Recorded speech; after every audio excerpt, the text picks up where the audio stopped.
good evening, and welcome to the Psych Call Shop. I'm Aeson Knight, and with me tonight is the Techie with Moses, Techie Jab. How are you, darling? Oh, doing okay. How about you? Oh, rushing around like a wombat. Oh, like a wombat?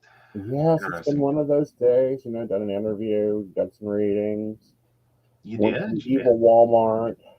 Mm-hmm. Went to the evil Walmart. Mm-hmm.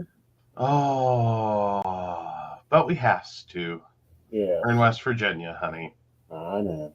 And not major West Virginia, minor West Virginia. Yeah. Like low case West Virginia. Mm-hmm. Not to be confused with lowercase WVA. That's when you know you're in the backwoods. Yeah. Of course, we live in the backwoods, but we're always everywhere. I guess you were telling me. No, you were telling me a story while I was starting to cook dinner. Okay, Yes. Yes, so it was an interesting day for Linus Tech Tips. This is going to be your tech news starting out the Psychic Coffee Shop. yes. So yeah, very briefly, if you're familiar at all with Linus Tech Tips and Linus Media Group on YouTube, they are a pretty prominent content creator, and they had some fun. In that not really kind of way. I believe Friday, if I'm tracking the timeline right, Friday, Saturday. So yeah, effectively 3 of their channels got hacked.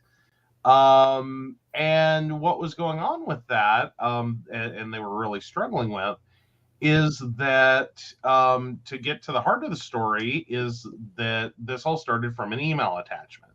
Okay. Which is a weird, convoluted story. Your YouTube channels get hacked, and it all starts from an email.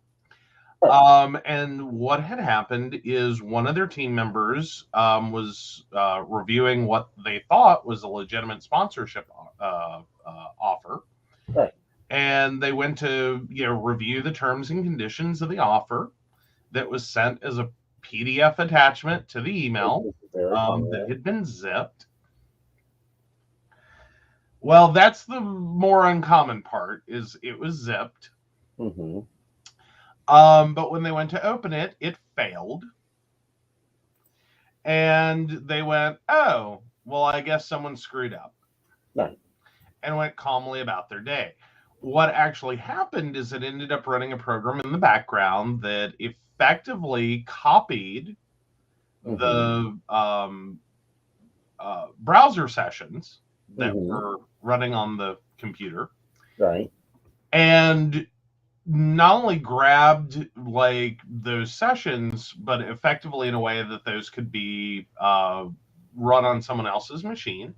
Right. It also grabbed the session tokens. Now, tokens have been coming up a lot here recently.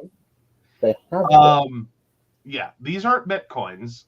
Basically what these are, because we had to start talking to clients about this regarding like something with one of the networks and the fact that they were getting sluggish, and that had to do with tokens. Right.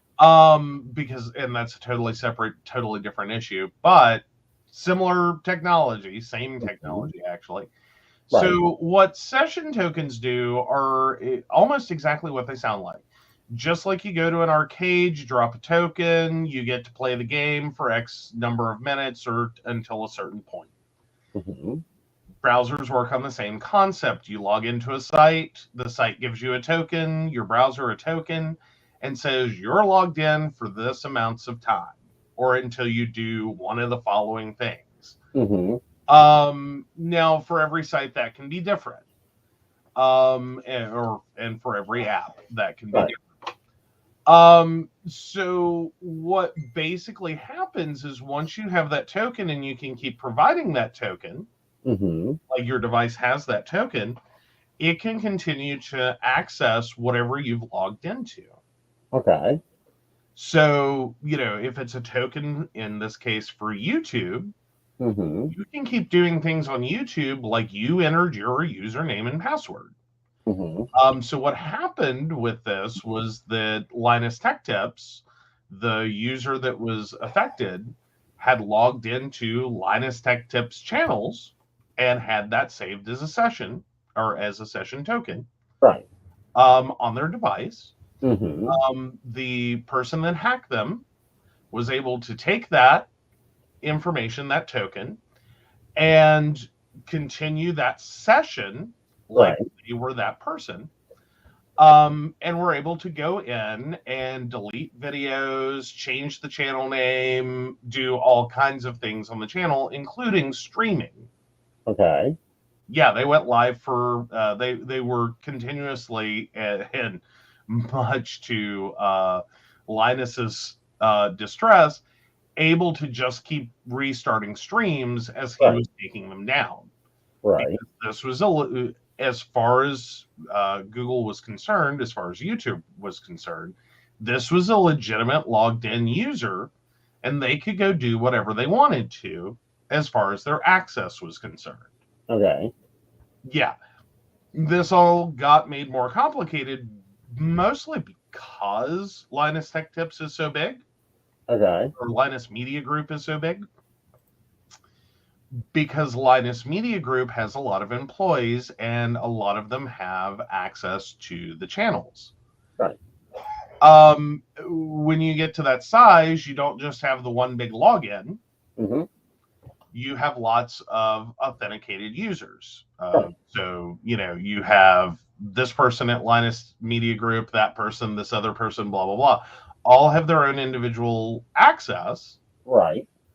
And are granted access to those channels. Okay.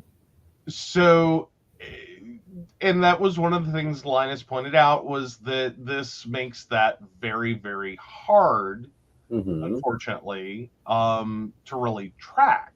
Right. Because if it had been a single login situation, it would have resolved this very quickly. Right. Instead, they were having to track down which account was the affected account. And what was actually going on, because everything he was doing wasn't really working. It wasn't really working. So it was very interesting. Like this is one of those things that there's a lot of annoyance with the fact that, one, well, as Linus points out, he was able to reach out to Google. They have, because he is a large content creator, right, a personal representative with YouTube that they can work with. Annoying as that is, to the rest of us mere mortals who have no such luck and would have to figure this out on our own, even at that, YouTube really wouldn't tell them or talk to them very much. Right. Even though they have that representative, they don't really communicate.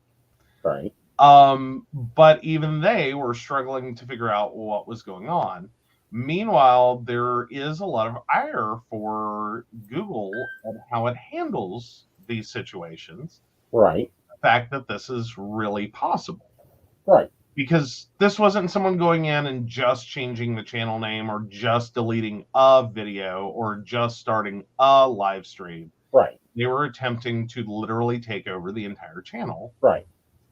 Delete everything and change the channel name all at the same time. Right. So yeah. That happened. Scary. And none of that prompted a relog. Right. As in, nowhere in that did it go, that's unusual activity. Right. Why is this going on? Yeah. Like, you log back in again. Like, I don't think that's legitimate. Well, what I don't get is every time I go to do something, I've got to log a password. I mean, it's gotten to the point we installed some encryption password. But it's a nightmare when we're setting up or desetting up accounts. To go into this and then to go into everything else within it, it gets very complicated. And then I'm like, okay, what is the deal here? Why is X and Y and Z occurring? Why do we have to literally, and then someone else can just go in and take whatever? Right. That's insane. I know. Well, and the reality is what they were doing here, it wouldn't have lasted forever. Right, Like, this is one of those things that you have to do and do quickly. right, In terms of you only have a few days on that mhm, token, right, depending. right. Because each service does their own thing with Okay, how a session token works. right. So that if you're talking about a bank, that Hmm. token expires in mere minutes. Right, Generally speaking, few, if any, banks let you stay logged in for an extended period of time. right, They'll let you be on there for a few minutes, but most of you have seen that "Are you still here?" kind of window. right, Do you need more time? Like PayPal does that all the time. right, If any site needed to extend theirs, I think PayPal is one. right. But for other sites, if you're, and especially social media sites, and again, this was a point that Linus made, um, you do have this moment Hmm. where you want to engage your audience, your Right, users, and get them to spend as much time there as humanly possible. right, Like, that's the business, that's the deal. They're a crack dealer, and they're doing everything they can to make your crack access easy as right, possible. Like, really, when was the last time you logged back into Facebook? right, If you don't have multiple accounts, if you're not switching between computers often, if you're not flying often, right, um the answer is almost never. right. Like, maybe once or twice a year. Hmm. you know Most, and the same is true for Google, they Hmm. try to give you as much time as possible Right, to get you to stay in as long as possible. right. So yeah, it's a very interesting thing. There are some major calls to Google to change how they're doing this in particular, Hmm. and to put some more restrictions on it. But additionally, it all comes back to some of the oldest computing advice in the world, Right. which is,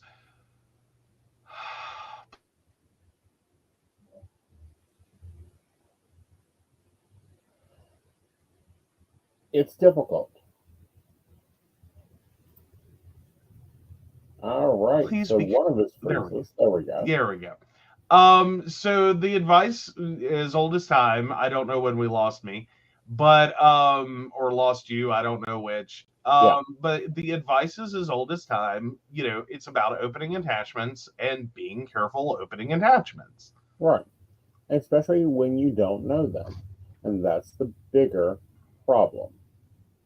Well, even if you do, Okay. sometimes that's a bigger security threat. Is if you look at an email and it looks like it's coming from someone Right.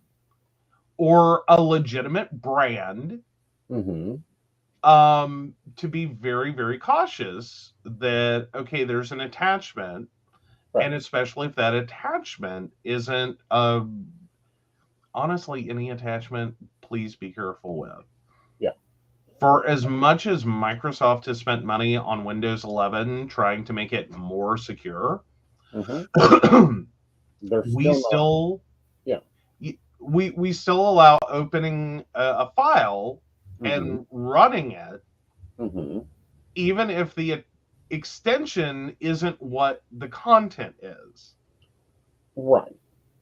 It's which is a just. weird concept. It means you can put a program inside of a file labeled as .pdf, Mm-hmm. and it will run. And I think that's a problem. Like, I think there should Hmm? be something that stops that. Like, it has to. I don't know. It has to figure its own self out. Well, the reality is it is kind of harder to control that than one would first think. Okay. Because fundamentally, even though it's an expected open as an Adobe file, for instance, as a PDF. You would expect Adobe to open it. You would expect your browser to open it as a PDF, like whatever app is associated on your computer to open and just run that. Right. The reality is, on the computing side, is it's actually a lot easier than one would think, to just go ahead and run the code that the file actually contains, Right. than it is, especially if it's an executable program. Right. So like a .exe, a .bat, Mm-hmm. whatever it is, than it is to police the content. Like, it ends up happening faster than the computer can realize that, wait a minute, that's not what that's supposed to be. Right. So what can the users do, especially us in the social media world, where we're dealing with sponsors, we're dealing with this, we're dealing with that? Realistically, if you get something with an attachment, Mm-hmm. and this is not someone you work with, or even if it is, take a moment and verify it. Seriously, take a moment and verify it. Mm-hmm. Did you mean to send that? Right. Is this person who they say they are? Right. You know, like, be very careful with that as you're going to open those attachments. Mm-hmm. Really have that front and center in your head, is that just because it says it's from someone you know, Right. or the name sounds familiar, or Mm-hmm. it looks like it's an email from, Right. Walmart, Target, whatever major company that would stick out to you, Mm-hmm. don't start with the assumption that's legit. Right. Start with the assumption that, yeah, anyone can say they're anyone online. Right. The proof is in, are you actually them? So sometimes it's worth picking up a phone. Mm-hmm. It's worth waiting. It's worth sending someone a message. Right. And don't feel bad because it's like 2 or 3 in the morning. Right. If someone's sending you an email, then they're obviously awake. Well, true. Call them, message them. Don't Right. reply directly. Send them a new email to the address you know is valid. Right. You Because know, that's the other thing. I was like, but if they are, you know, hey Shannon, hey hello, Shannon, Brenda, hey Devin. and if they're trying to scam you, they're not going to make it very obvious. Well, sometimes that's unintentionally there. Like, Right. the old school theory is, if it's littered with grammatical errors, it's Mm-hmm. probably a scam. Right. But those scams are getting more sophisticated. They are. I will say that AI is doing a number of things, Mm-hmm. not the least of which is generating coherent. And he beeps out again. But no, AI is actually getting pretty good. Use that tech. Yeah. Pardon? Is actually getting very good. Well, yeah, AI is getting very, very good, and it's getting very, very good at generating text. Right. So it's becoming easier and easier to write intelligent, like, messaging. Right. Like, you can be the world's least proficient English speaker, Mm-hmm. plug in, some words into a website, and it will generate a real legitimate, either full document, really, if you pay a little bit of money. And I'm not talking a whole lot of money. I'm talking like a few bucks a month. Right. You can get software very easily, or access to it, that will write legitimate text, Mm-hmm. intelligent, makes sense, purely natural sounding text. Right. So just relying on, okay, it's filled with grammatical errors, Mm-hmm. isn't really, a legit thing anymore. Right. Like, this is the next evolution. So now you really have to start being suspicious of everything. Okay. And when I say that, I mean in terms of like, look at what you're being asked to do Mm-hmm. and look at the situation. Okay. Because again, we go back to the sponsorship. Right. Okay, every business wants money. Like, if we get sponsorship emails, you better believe we are Well, we reading get them. them. We You know. get them and we read them, and we want it to be real because we want money. Right. I mean, everyone does. And especially if you're walking through the process and it sounds legit, Right. like you're being talked to, like this is a legitimate sponsorship request. Like if you're walking through this process and it sounds legit, it becomes easier and easier to just open whatever Mm-hmm. and assume that that's okay. So always be suspect from the beginning that this Mm-hmm. may not be the golden egg. Right. Always be suspect of emails that urge you with fear. Right. Like, if you don't do this, we're going to take something from you. If you don't do this, someone's going to jail or we're going to sue. Right. Always be suspect of emails that are threatening and intimidating in any way. Right. But additionally, if you're going to open attachments, look for suspicious behavior. Right. And what I mean by suspicious behavior is if you go to open an attachment that says it's a PDF, Uh-huh. it doesn't open, like you never see a PDF, Right. be suspicious.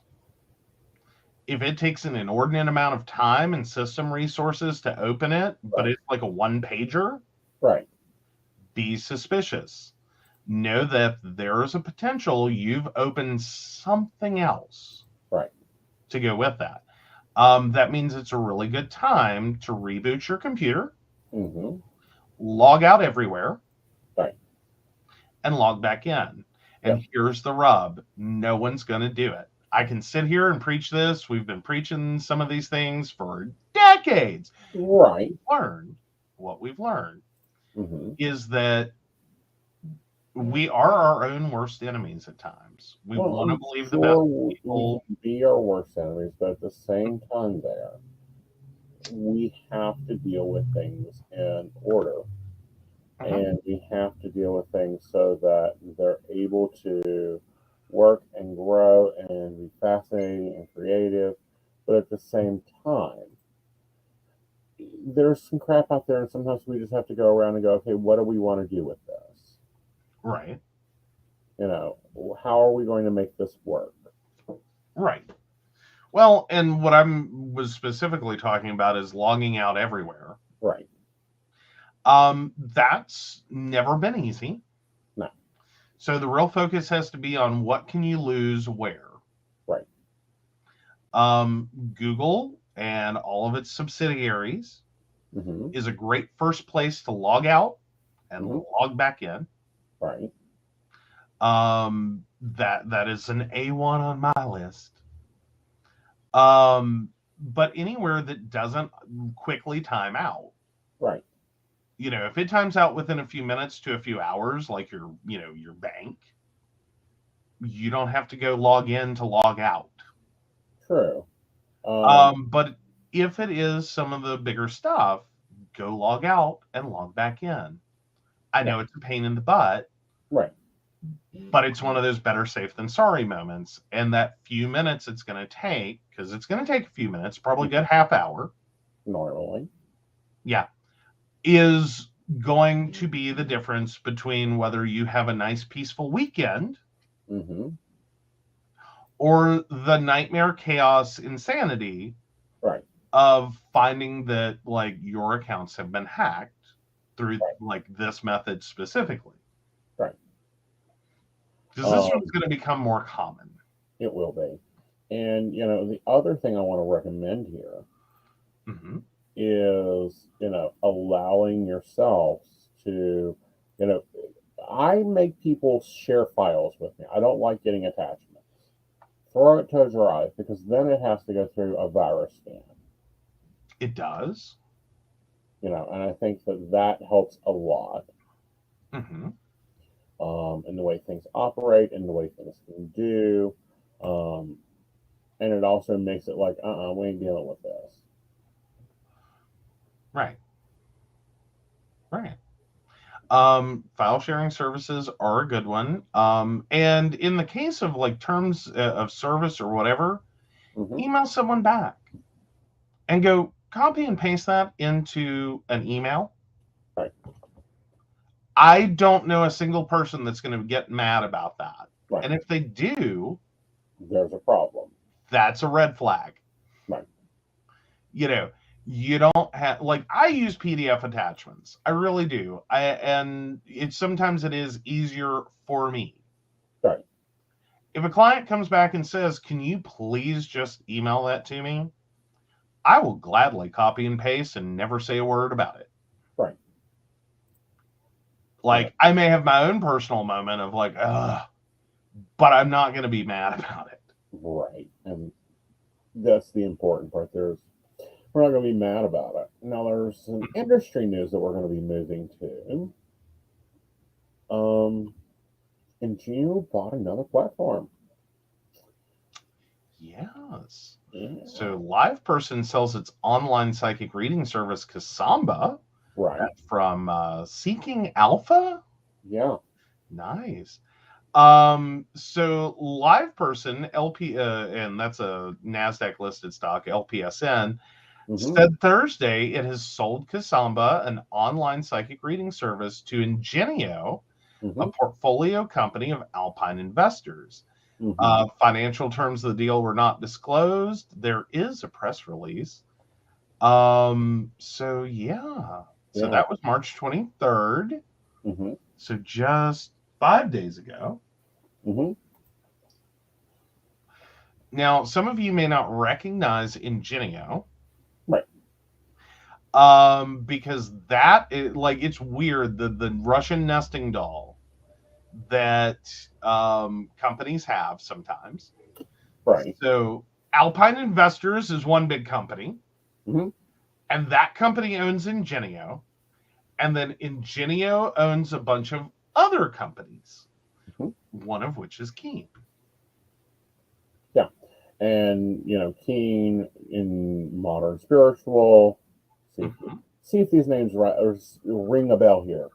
Fortunica, Keen, Ingenio itself, modern spiritual, zodiac psychic. They're all within the same brand. Yes. Yeah. They are ultimately all owned by the same two companies, which is Alpine Investors through Ingenio. Right. So yeah, I mean, like it's really whittling down It the is. field. It's Like, whittling down, and it's actually kind of spooky but good. mhm, Um, because they will basically, if they have an issue, like, I don't know, a scammer, mhm, they're, the scammer's going to be gone across all these brands. mhm. So I think that's good. Oh yeah. But yeah, they are a massive company, and you can find this just on let's see. I was looking to see because I thought I just saw the list, Hmm. the big list. All the holdings. Yeah, because it's Oh, honey. huge. Oh, what's even worse is the number of patent. Well, yeah, they have 46 different patents. Right. So yeah, there's a like it's a lot. Hmm. Like they've patented things. They've done a lot. Here you go. But yeah, they're Keen, Purple Garden, Purple Ocean, Purple Tides, Bitwine, Psychic Center, Zodiac,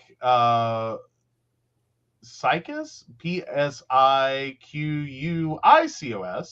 Psychus. Yeah. Coco Tarot, Modern Psychics, Live Advice, Therapure, Questico, Vivirsum, Kang, the Yep. Circle, Fortunica, Expert Call, and Cosmica. Cosmica. Yep. And Oh, horoscope.com, astrology.com, horoscopo.com, sunsigns.com. Oh, good Lord, it goes on there because they're broken down by countries. Yeah. And then anyway, horoscope, that's in Germany, Astro TV, astro.de, Zukunftsblick, Zakumba. Yeah. Glucksklicks, sorry, GLUCKSKEKS, Mm-hmm. and horoscope friends. Yeah. That's a lot. And now you're adding the Casamba and the Casima, which is the Spanish brand of Casamba. Ah. Yeah. So yeah, Kasamba's coming in there. Yep. There's like I'm well, Ingenio, I'm a little worried for you. You're starting to be the Ma Bell of psychic advice. There's 3 companies currently. There's 3 companies currently. They buy I'm just saying, California Psychic. They buy Circle of Stars. They become the only ones currently active in the industry that are big players. mm-hmm. Mm-hmm. They are.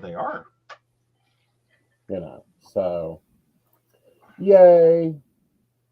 I will not be moving on to Casamba currently. Right. Because there's another announcement that went live this morning. And it's going to change some things. It's going to change a lot of things. One of them being that, I now can offer sessions that are pre-booked 24 hours of difference through a network that is over on Modern Spiritual. The prices are different than what probably like most of my viewers are used to. These are actually the professional value prices. So that's going to be different. It's probably going to shock a lot of you.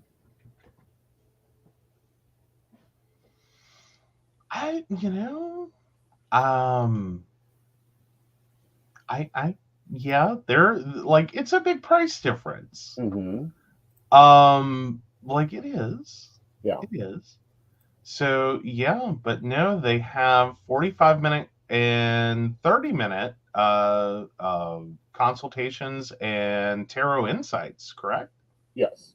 There's Yeah. going to be So added an hour and a 15-minute one.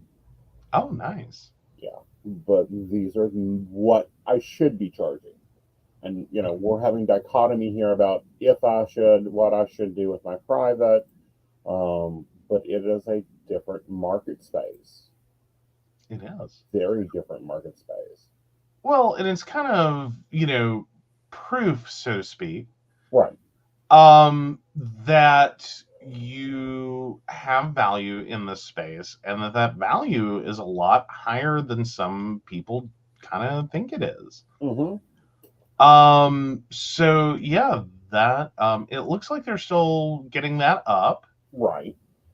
So yeah, but but you got the confirmation that was happening. Yes. Let me flip over and we'll discuss prices. Mm-hmm. And I was a little shocked when the team came back and go, no, that's a joke. You're not charging that. Like, we will walk out of this contract. And I was like, okay, what am I charging then? And they're like, we'll get back to you.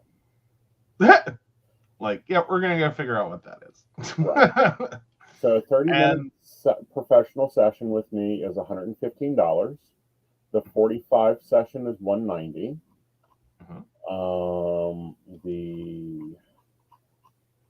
Mm-hmm. Sorry, I'm having to go through a lot of contractual notes. The 15 minutes is $70. Um, and the 60-minute is 260. Oh, there it is.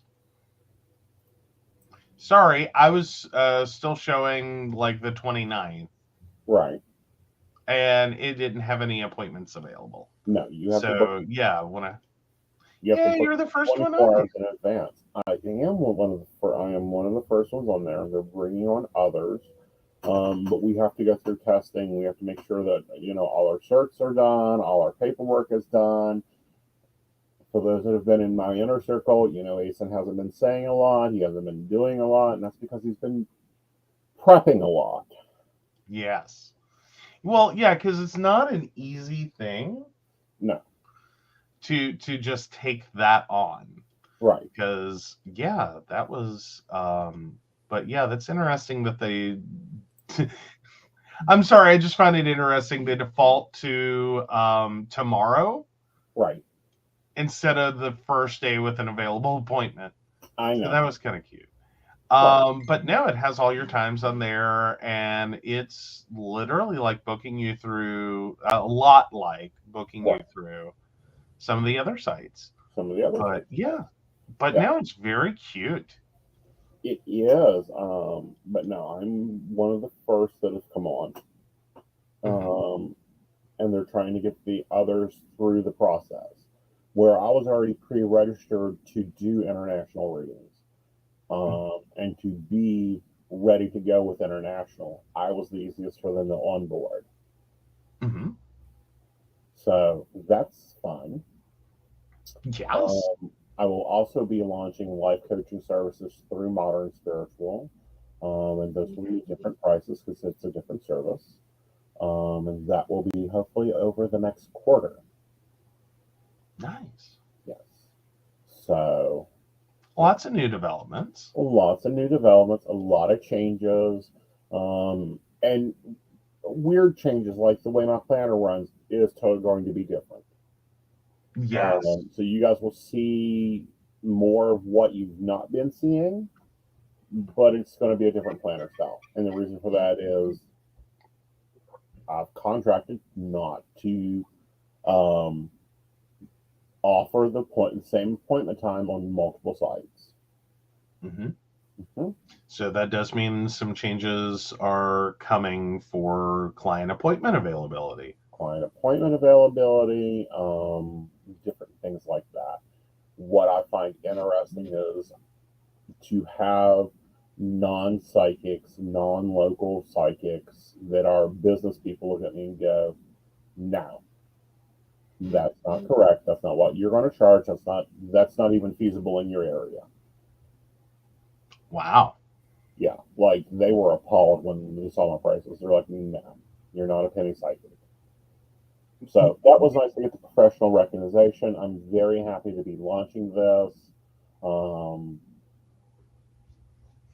and I'm very happy to be offering this because they can deal with the larger international customers. Hmm. And it's going to be interesting. It is. And it is exciting. Yeah, it is exciting. It is very exciting to be hitting this level. Mhm. Um, and I've made this statement before, and people do not. Some people have not taken into account when I said, "I'm sorry, I can't do that. I'm sorry, I'm. This is how this is now handled." Um, Yeah. so it is what it is. Noason hasn't gotten a big head. He has gotten a big corporate monster behind him. And a lot of fucking paperwork and a lot of testing and a lot of what's the word I want to look to say?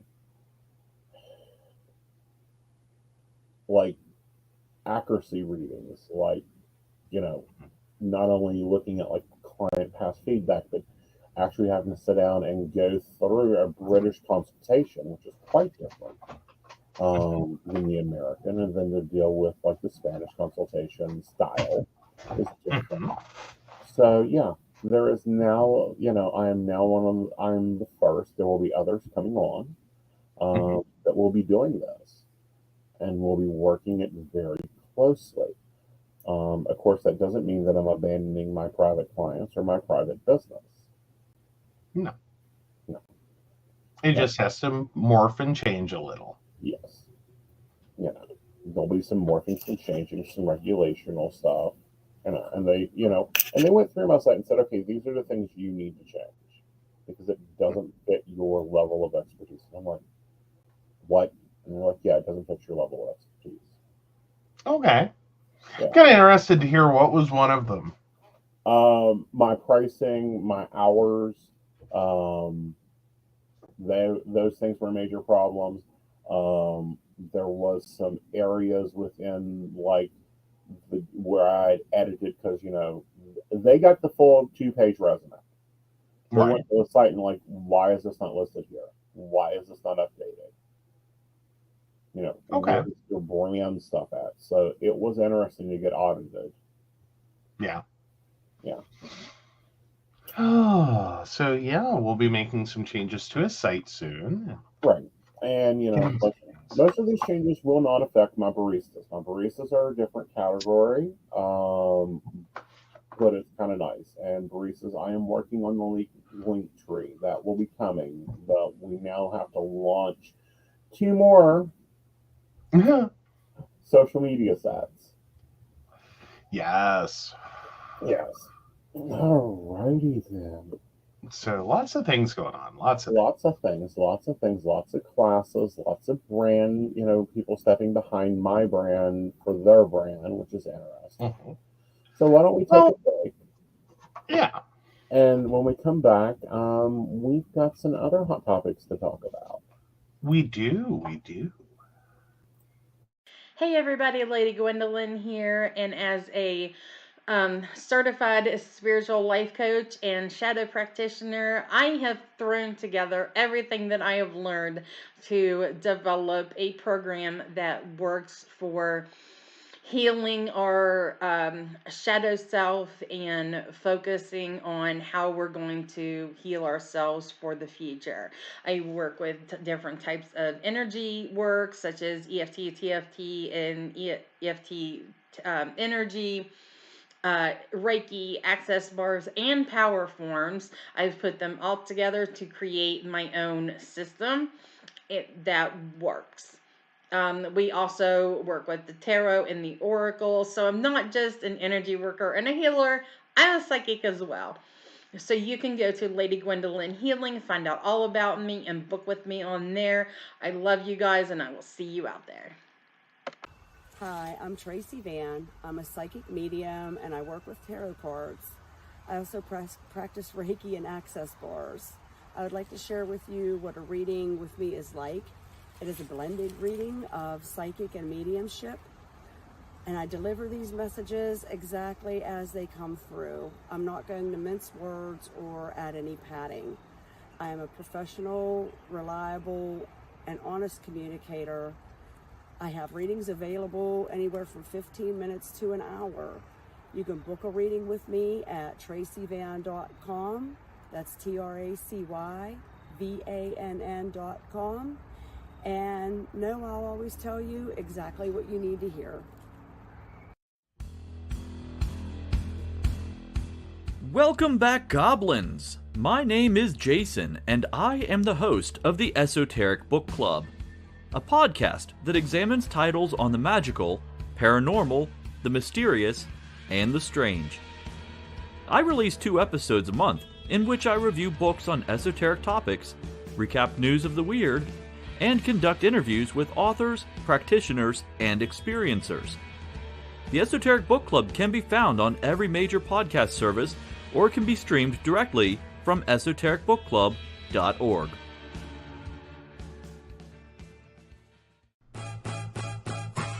Do you have a cute pet? We know you do. Each week, Tracy Vann chooses from submitted photos a featured reader for her Facebook page and provides a tarot reading. Your adorable pet cat, dog, rabbit, goat, chicken, snake, or more could be her next featured reader. Visit tracyvann.com, TracyVann.com, and click Featured Reader to submit. We look forward to seeing your pet next.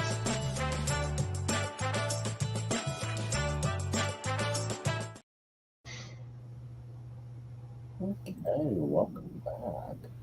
Yes, I'm all confused now. That was a whole new commercial lineup, and I'm like, my timing's off and everything. Uh-huh. I was like, wait, what? Yeah. Different commercial breaks. Yes. We have updated. We did. So yeah, I'm really glad to see the new Tracy one. Yeah. It took me a bit to get it up. Yeah. Managing the bleeding calendar got interesting. This is true. This is true. And I've got to ask Shannon, which Tom Cruise slide in? Like, are we doing the I can't remember the movie. He's sliding in with a broom, or are we doing Wasn't that Risky Business? Or are we doing the one from Top Gun? Oh, fair. Wait, Top Gun was not Tom Cruise. Yes, it was. Was it? I thought it was Tom Hanks. Was it? You know I suck at names.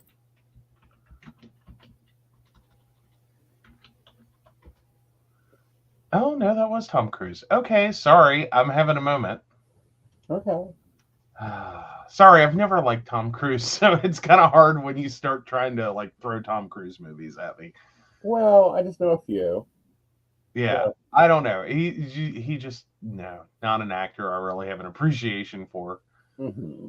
Like I think he's an okay actor. I think he's an okay whatever. Like he does okay.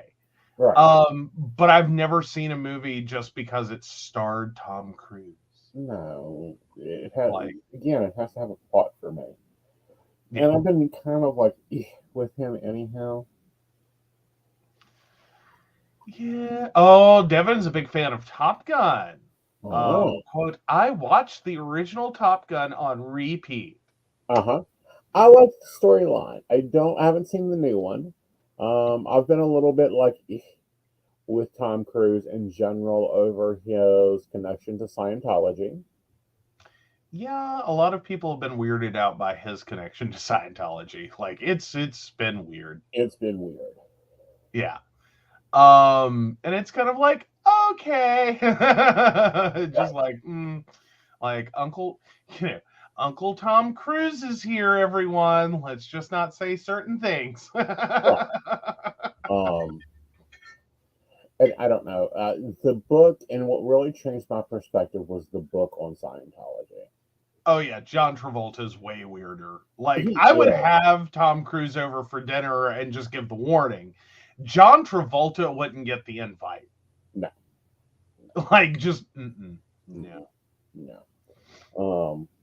But Troublemaker really changed my opinion a lot on Tom Cruise. Ah.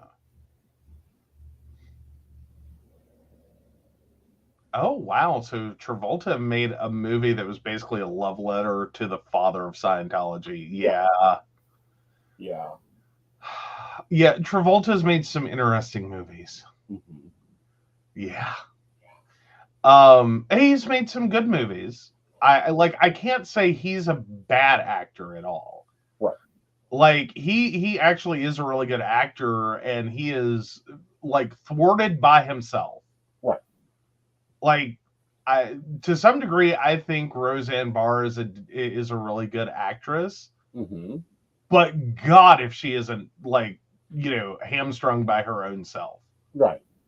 Like because there's no separating her right. and the crap that comes out. Right. And it's just like, nope, sorry, you get the bull, you get the horns. And that's kind of, and that was kind of disappointing.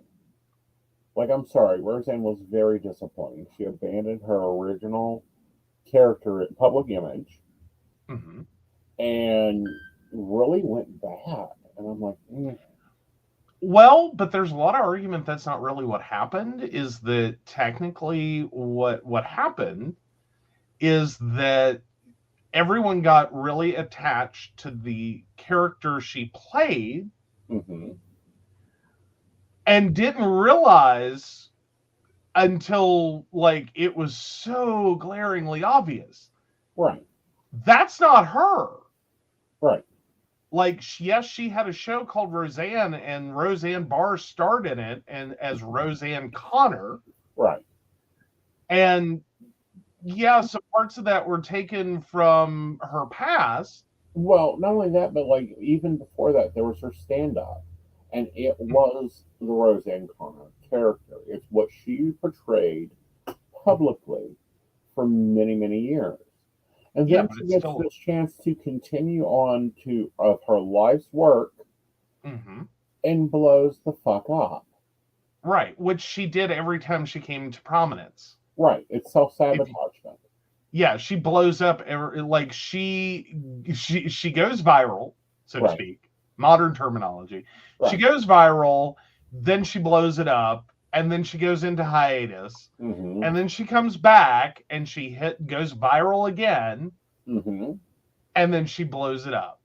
Right. And this has been her entire career. But the biggest problem has been that she ended up naming a character after herself. Right. And it creates a lot of problems separating the two people. Right. But the other side of that was that she not only played that character on our television screens back when there was only TV, but her stand-up was that character. Her commenting on shows was that character. And then she goes and drops out this, I don't know who the hell you are, why are you even here, behavior. Yeah, well, that's the real person. Right. Roseanne Barr. Right. That inadvertently shows up. Right. When it's like, no, dear. Right. We need Roseanne Connor here today. Exactly. We're interviewing Roseanne Connor. We wanted Roseanne Connor to come sing the national anthem.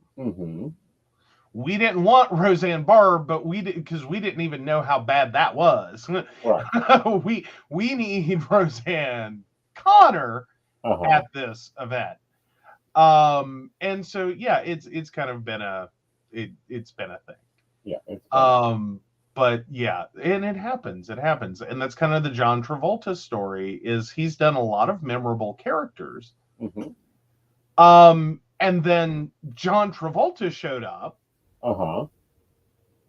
And it's, and the same is kind of true for Tom Cruise. He's done some memorable characters and had a decent career. Right, but he changed characters, and we saw him, it's like, oh, you're an actor. You're doing your acting. Got that. Right. But with Roseanne, yeah, you're right. With Roseanne, no one saw it coming. No. Like, it's just this one character for the longest time, and then all of a sudden, the real Roseanne Barr shows up, and everyone goes, what? Like, records scratch the whole yard. Here's an example. It would be like me suddenly, I don't know, dropping the psychic, dropping the life coach, and becoming the psychologist with a psychology degree, or better yet, becoming Brother Moore or Brother Knight and starting a church. It'd be like, what the hell's going on? Well, and I don't even think you would have to go so far as to start a church. It's just if you're in the middle of an interview and like we were to suddenly learn that, yes, Aeson Knight goes, to work and works for, services and does all these things. But then we find out that privately, you are, like, you don't believe any of that. That's not who you are. That's a character. Right. And you go to, sorry, and I cannot remember the name right now, the church. From your childhood. Yeah, Pentecostal Holiness Church. And you're totally a Pentecostal, and like all this stuff that comes out of your mouth sounds like, every Pentecostal ever. That would be shocking. Right. People. There would be a whole moment like, wait, what? What? Yeah. Like, I'm sorry, like, peace, love, and light dude just went Pentecostal holiness on everyone. What? Yeah. huh? Yeah. Woo. Who, what, where, when, why? You Yeah. know. It's like I'm trying to think. There was another one that was really bad for like the total difference between the character that they played and the actor actress that they were, and I like it's in my head and I can't think of it. Okay. Like it's sitting there Right. way back of the stove. Right. And I want to But thank anyway. Brenda for this comment. Oh yeah, for that type of site, the rate makes sense. Absolutely. Right. Yeah. Absolutely. Yeah. So yeah, because I was a little nervous to make the announcement. It's like, yes, guys, the prices are different than what you're used to seeing. Mhm. You know, because I've always wanted to be that, but no, I can't think of who. Oh, I know who it was. Braveheart. Oh, what is his name? That's John Travolta, isn't it? No, it is not John Travolta that played in Braveheart. Oh. Hold on, I'm gonna look up Braveheart. Mel Gibson. That's the other one who totally. Oh God. Like, I don't know Yeah. what got slipped into his cocaine, but it was not good. Yeah, Mel Gibson. Yeah. He's done some things. He has. He's woo. Though again, not one like I'm trying to think career wise. Have I ever been like, I really love this Mel Gibson movie? Braveheart. And I'm trying to think, and I'm like, I don't think I have that. Okay. For me, Like I'm looking through and like I'm looking through his career just to see. No, see, he's one that again is just out of my like genres. Mm-hmm. Like he pops up sort of, Mm-hmm. but most of the movies he's done over the years are like, yeah, not really The anything. Patriot. Yeah. Oh, Maverick, Lethal Weapon, Bird on a Wire. Bird on Like, Wire was decent. There was another one he done, and I'm looking for it. I don't see it here. It was about having a psychic kid and aliens take over. okay. Oh, good Lord. Yeah, I don't know what that one is. Is it the Field of Dreams?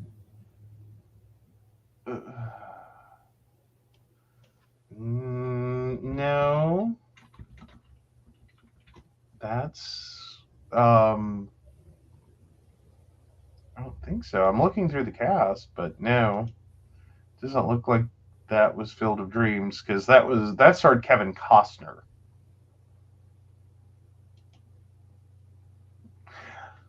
Yeah. Yeah. But So no. anyhow, Here's another one that's like, could you not just, keep your mouth shut? Be the impressive, sexy one. We like you for your acting skills, not your personality. Don't let that be shown. well, yeah, but even at that, that's still not an actor that I'm like, ooh, wow. Signs was Signs apparently. Signs, yeah. Yeah. I'm trying to remember if I've seen Signs or not. I think I have, but again, I don't think it's one of those movies that stuck with me too well. As in, like, it just didn't really resonate with me. Right. And that's kind of like I have those actors that it's like, yeah, no. Yeah, but not doing anything for me. Right. Like, Yeah, but two actors to put in death. Yes. All right, so let's roll in here. Where are we going to roll into? Well, you may start seeing a new charge on your Walmart shoppers. Be very careful of your receipts. Like I checked my receipt before we went on air.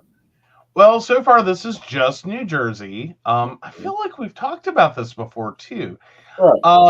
And it will probably be spread out very soon. But Right. yeah, customers in New Jersey starting today will be charged 42 cents for their grocery bags. Mm-hmm. Yeah.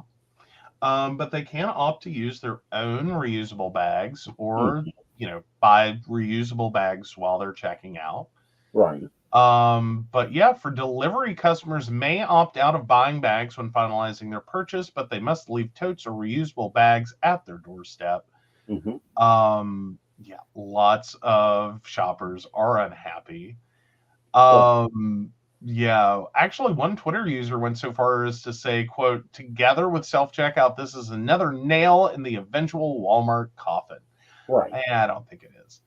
I don't think it is. Um, I think we've seen this. We have been prepped for this with Save a Lot, with Aldi. well, and this was all supposed to start before the panini. Mm-hmm. And then we got to the panini. Right. Now, I will say, and I think this is important to be said. Do I think any of these stores actually believe that they're doing the right thing for the environment? No. No. They see 42 cents. Yeah, per bag. Which, we picked up. I picked up cat food. I picked up dishwashing liquid. I picked up laundry supplies, and I stocked up on canned goods. Those hunting a deal. The canned goods are on sale for 50 cents a can. You can't beat that. That's all I picked up, and it was but there was at least 15 bags. Mm-hmm. And personally, I prefer paper bags when I can get them.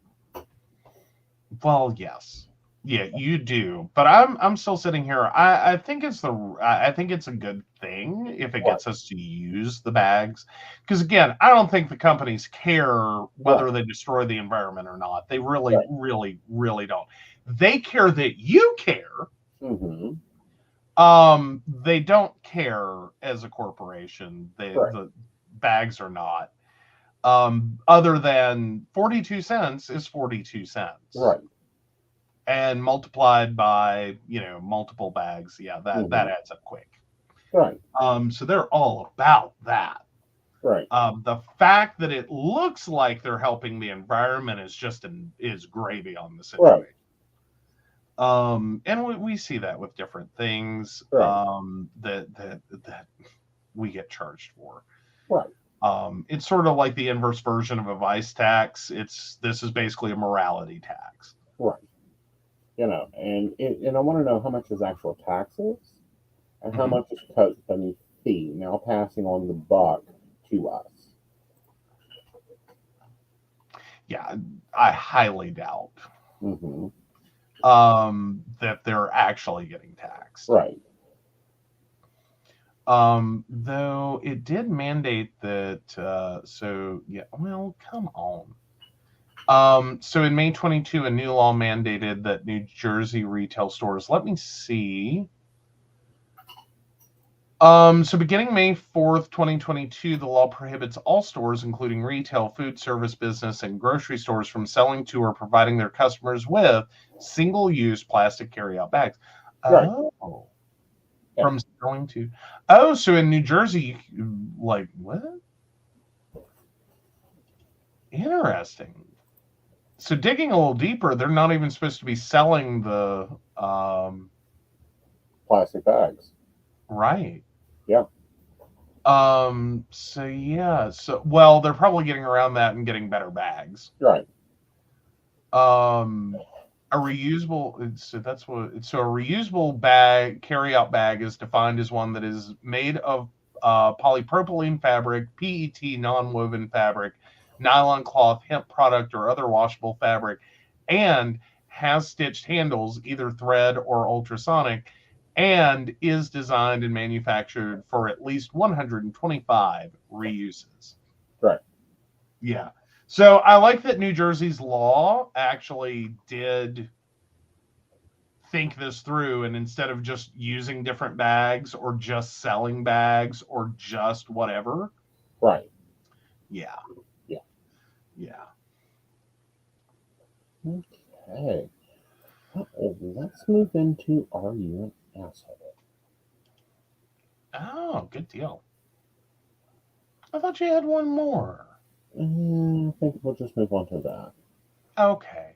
Yeah. So I had to scroll back up. So am I the asshole for canceling the birthday party I planned to throw for my wife after what she did? Okay. I, male 36, remarried after my late wife passed away. I have a son, 15. My current wife and I have been together for 2 years. She generally has a good relationship with my son, although they tend to have some disagreements from time to time. My son has background in arts that involve wood. He used to help his grandfather with his woodworking and has learned how to make handmade wooden items and use them as gifts. I planned a dinner party for my wife's birthday at a prestigious restaurant. The day before the party, she was cleaning my son's room and saw that he got her for her birthday, and that was a wooden tree with mine, hers, and his name on it. She talked with him and told him while she thought it was a sweet gift, she asked that he didn't bring it to the restaurant and give it to her there. Why? No idea. When my son told me this, I just had to call her out on it. She flat out said that she thought the gift looked ridiculous and she didn't want it to be seen in that prestigious restaurant and in front of her guests. I lost it on her and told her she should be ashamed of herself for saying this when my son was being sincere and thoughtful. She swore she wasn't, quote, ashamed nor, quote, embarrassed by his work and even said she'll take the gift, but she simply didn't want it to be seen there. I told her not to worry about it since I decided to cancel the whole thing. She went off on calling me unreasonable for outright canceling her birthday over such trivial thing. I refused to keep arguing, but she threw a fit about how I ruined her birthday and made her lose respect for me and my promises. My son kept the gift since she left the house 2 days ago, and her mom has been chewing me out for my decision, calling me an asshole for treating her daughter like this. It could be that it was not a big deal and I overreacted, but my son was feeling hurt by her request. Not the asshole. By the I'm way, going the to poll say, is up. My view is not the asshole. My view is any gift is a gift, even though it may not fit what you would deem proper for the location. Um, and also, I think that that's just bullshit. like, here's the thing. I think some gifts are inappropriate for some places. Not the asshole, by the way. I think there are occasions where a gift is inappropriate Mm-hmm. for a location. Right. Like if you're in public and you're giving your spouse sex toys, don't do that. No. Don't do that. Find an appropriate gift or just go, I have something for you at home. Or both. Yeah. And what gets me is the spouse has taken time out of his schedule to plan a birthday party, Mm-hmm. which takes a lot of time to do. Yeah. And it really shows a devotion to the wife to choose a restaurant that she likes, choose a place, to do things that's a prestigious place. Mm-hmm. Furthermore, this is woodwork. Woodwork is expensive. Right. Well, and I think more than that, even if it was horrible, Right. even if it were horrible, Right. I think it shows a lot that he, did this and it has her name, the father's name, and the son's name Right. carved into it. That he's showing this as part of his family. Right. And see, Like, that's my positioning is, and people think I'm weird. I mm-hmm, prefer homemade gifts. I prefer that you take 2 hours of your time and create something. mm-hmm, I like that.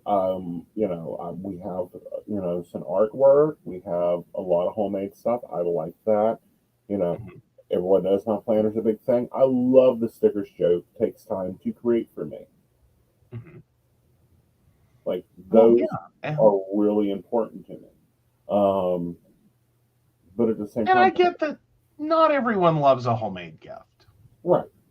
But Like, that happens. Some Right. people are just like, gift cards are there for a reason. no, gift card, and this gets me too. Mhm. I would prefer a gift card that is construction paper and colored pencils over something you run to only $1.50 on. No. I don't mean the card. Uh-huh. I mean, in lieu of gift cards or cash, as in gift card to a store or a gift card like a Visa gift card, Uh-huh. in lieu of gift. No. Like, in lieu of your homemade gift. Right. I to some degree, I accept there are people that just will not ever appreciate a homemade gift. Right. And I get that.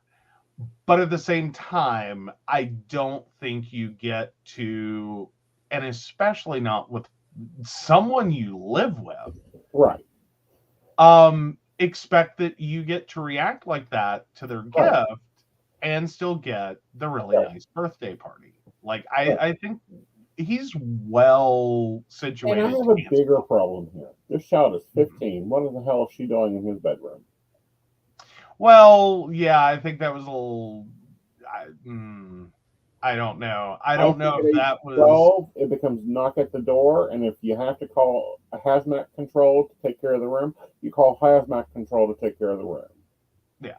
Well, and it may not have been so much cleaning the room as because I mean, like here we do sweeps for like glasses and plates Right. and things like that. Or like, hey, I'm getting ready to wash all the towels. Let's make sure all the towels, or like grabbing clothes or putting clothes in that Right. have been laundered. Right. It may not have been a full on like clean the house, clean his room. As Well, much but as the like, same thing, I'm thinking he wouldn't have just left it out easily to be seen. I don't know. Like again, that's where kind of like putting away clothing might have potential. Right. I mean, I could potentially see like a legitimate and honest, oops, I saw that before I should have saw that. Right. If you're putting away clothes in a closet and you see a random towel, Right. or you see a random t-shirt thrown up on a shelf on top of something, I could see having a dumb moment where you just grab the whatever, the towel, the t-shirt, the whatever that was covering it, and you realize that, oh, that's my gift. Yeah. Oops. Yeah. Devin says you don't hurt kids like that. With divorce her. Yeah, divorce. Yeah. I think this probably And is my headed bigger towards problem here is the mother-in-law. What do you got to do with this? Your daughter is in the wrong in so many areas. There's no argument here. Oh, see, no, I can understand that one. Uh-huh. I think there's two different types, like at least, of mother-in-law. Uh-huh. Or at least two categories is the ones that let go and cut the cord at some point, and the ones that don't. Right. Like, you are my baby, you will forever be my baby, and I will go fight all your battles for you at the drop of a hat. Right. And then there's others that are like, well, I think that, like, I can support you and have this moment of, yeah, I think that was a really shitty thing for him to do. Right. But go, that's your battle. Mm-hmm. Did he physically harm you? Okay, he didn't physically harm you. All right, well, that's your battle. You deal with that. Exactly. Like, I may not be a friend of his for that, but, that's not a situation I need to insert myself into. Right. And then there's the other type that it's like, no, they're inserted in every situation. Right. And it's like, yeah, no. Like, and that's a level of, like, adult codependency that, that's a problem. Yeah, that's very much a problem. All right, so the poll is up on Aeson Knight's Facebook, on Aeson Knight's YouTube. Go over there and vote. And let's move into relationship advice. I had trouble choosing because there's a few good ones this week. Oh yeah. But I Oh, think points out real quick. I wanted to put this in as a mother. Shannon points out, as a mother of teenagers, they will leave stuff out without thinking, even if it's a surprise, because they're a bit egomaniacal. No one will dare go into their space. Mommy and daddy, bud. Sorry. uh-huh. Yeah. No, I can understand that. That's what I was saying. I could see really, like, even if he tried. Right. So anyway, moving along. Moving along, let's go over to relationship advice. All right. That's Getting not there. I hadn't seen the link come in, so I got it now. okay. All right, there we go. So I, 27 female, am losing my mind over a 34 male because he constantly ghosts me, doesn't tell me what I did wrong, and reappears after months. Mm-hmm. What do I do? I know him now for more than half my life. He was and still is to me the most handsome and loving man I've ever met. He isn't a bad person, and he's never laid a finger on me. He is soft-spoken and caring. Yet, I can't stop crying because of him. There are moments in which I feel the pain is too unbearable. It would be so much easier to just unalive myself to stop feeling what I feel. He keeps ghosting me without even saying a word of why he is upset with me. He suddenly disappears out of my life, leaving me with this emptiness and numb feelings inside.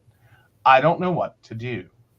This whole relationship with him has cost me my mental and physical health. I failed classes, exams, and got suspended because I bunked school or skipped school to see him. I've lost jobs, opportunities to do what I wanted, lost friends and interest altogether in my life. Yet my heart doesn't want to get on with anything. He, on the other hand, seems to be perfectly fine. I don't wish for him not to be happy and healthy. It's just that he seems he neither misses me nor does he see the pain and anguish he puts me through. I've had panic attacks and nervous breakdowns because he was upset over something or wasn't talking to me. I can't handle the silent treatment. It drives me insane. We don't live together, so when he ghosts me, I don't get to see him for months. I can't keep doing this. I cannot take it any longer. There were times I wanted to move on from this, but then my life seems to me as if it's over. I don't want to do anything, or worse, I want to harm myself so the physical pain can drive out the emotional one. Where do I go from here? I Okay. only ever wanted him in my life. He's my first and only everything. I've never felt the desire to be close to anyone else. Can someone tell me how I move on from someone my heart is so set at? I know that if I stay in this relationship any longer, I will lose all my sanity. Okay, this is going to sound harsh. You don't need relationship advice. What you need is a therapist, first of all. This is not love, this is obsession. Mm-hmm. Okay, this is a very dangerous obsession. This is also uncomfortable obsession. I also feel with this, there are some things that are very clear to me. One, there is always a issue that he is not getting enough oxygen. So he's having to step away from you. Mm-hmm. Imagine like a rubber band. Sorry, gotta remember where my camera is. Yes. Because he can't get a breath. Most times when guys ghost, they need to think. They need to have their heads together. They need that quiet time. Why? And if you're being as obsessive as you sound in this post, that is not love. That is obsession. Yeah. You are more of an addict to the emotional dopamine you're getting from him than you are to an actual relationship. Well, and I think for some people, like I think we all have that, is we hit someone who is our kryptonite. Right. And it's not a relationship. So it's not even relationship advice at that point. It's the advisement that you've met your kryptonite. Mm-hmm. Much like Superman, you need to get away from the kryptonite Mm-hmm. as quickly as you can. That's your only solution here. this is someone who has, unfortunately, Mm-hmm. A level of control over you Right. that is not healthy. Right. Moreover, it's not that he's not into you. Right. Like, just know that on the actual relationship side. It's not that he's not into you, it's Right. that he also knows Right. that this is not a healthy relationship, that what Mhm. you're showing towards him is not a healthy relationship. Right. And quite frankly, I think he probably keeps coming back because you're easy. Well, I think that Because he's your kryptonite. right, but he also keeps coming back hoping that she's grown, she's changed, she's, you know, and I see this so often. I'll change, I'll do better, I'll do this, I'll do that, I'll do this, I'll do that, I'll do this different, I'll do that differently. Yeah, that could be it. It could also be what I'm saying is that, like, he's just taking advantage of it. Right. Like, there are guys that do that, as horrible as that is. Right. It's just easier than dating someone else. It's just easier. And I don't really mean to imply you're, as a person, easy. Right. But that with you, right, like, sure is your answer to everything. Yeah.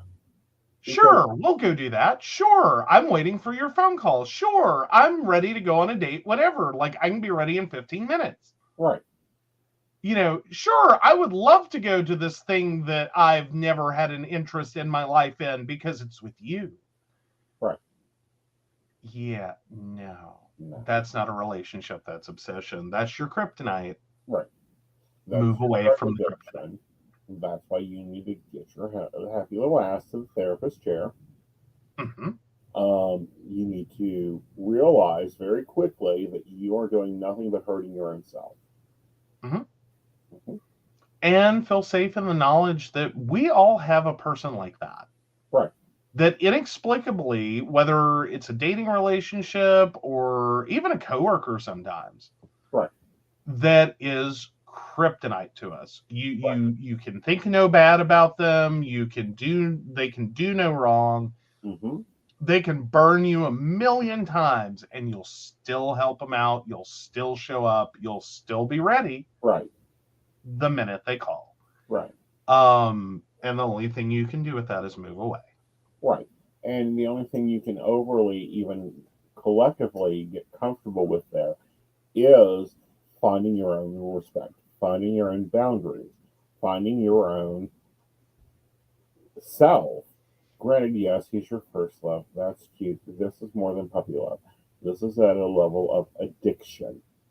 Mm-hmm. And when it gets to this level of addiction, you're in trouble. Yeah. Okay? Because one of three things are going to happen. Either one, you're going to get into a very dysfunctional relationship with them. Two, he's going to go, bye. I can't breathe around you. You won't even let me be who I am. I'm gone. Well, yeah, and then they play this out back and forth over and over and over for potentially decades. Right. Like, right now he's 34. I'm going to assume not married. Right. He's going to go away again. Like, he's going to come back. Y'all are going to do the dating, and I put that in air quotes, thing for a while. Mm-hmm. Till he can't handle it anymore because it's not healthy. And, like, it really is, like, it sounds great, mm-hmm. but it isn't.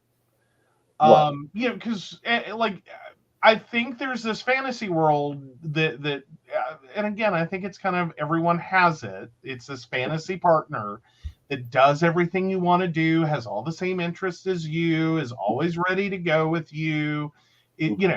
That's not real. You can't have a real relationship with a fantasy. And I think most people know that's a fantasy. Right. And so they start, like, seeing all the cracks in it. And it's like, it sounds great. Right. It sounds great. But it's all of the, like, emotional connection of a sex doll. Exactly. And that is problematical. and it becomes desensurizing for the other party. Mhm. But if she is this level of obsessed, and yes, I'm using the word obsessed because that's what it is, Yeah. then there's problematical situations here that can get very dangerous for him, dangerous for her, and dangerous for the relationship. Because when someone goes to this level, and I do mean this level, not being of obsession, to where you're thinking of harming yourself, that is dangerous. That is stalkerish behavior, and it creates stalkerish people, and it becomes very um, problematic for you and dangerous Well, for you. and for him, Yeah, because unfortunately, self-harm is something that can turn outwards. yes, Like, as horrible as it is to say right now, the fact she wants to self-harm is a little less concerning, okay, because she could end up turning to, like, basically an episode of Snapped, right, or First 48, right, because that can flip really quickly if he says the wrong thing, exactly. because she's also in a relationship with a fantasy Right, more than a person. hmm, Like, but she can't distinguish the two. right, He can distinguish them, and and does, and walks away every time it becomes, there's this thing in, like, robotics called the uncanny valley, hmm, and it's the differential point between a real human and an artificial creation. okay, And it's, what it all refers to is the creepiness of something that mentally is a machine hmm, that you are attaching to as a person. right, And so there's this thing called the uncanny valley to describe this level of creepiness hmm, for how close to human a machine is. I think that can also occur when you're trying to date someone who's dating their fantasy right, and you're the fantasy. hmm, Is it becomes creepy. right, That you don't want it because it doesn't, it's ew.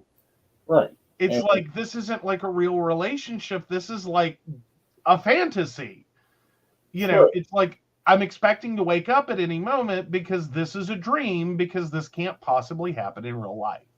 Right. And, the other more glaring tone here is why does he keep walking away?